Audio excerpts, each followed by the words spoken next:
Can't ride your bike because the gears are out of whack? Backpack strap falling apart? Antique sewing machine not running like it used to? Don't throw it away. Fix it.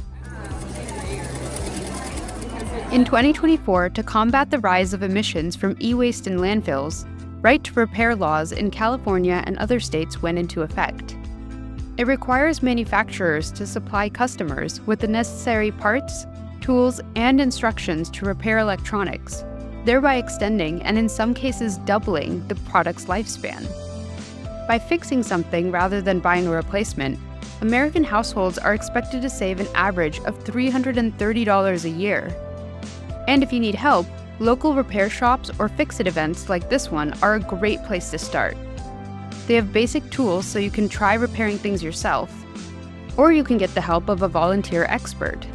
Participants can bring in almost anything, from old shoes, to electronic microscopes, to heirloom necklaces. They even teach participants basic repair skills like how to sew, and drawing maps when you take something apart to keep all the little pieces organized. So the next time something breaks, try to fix it, and celebrate saving your cash and our Earth.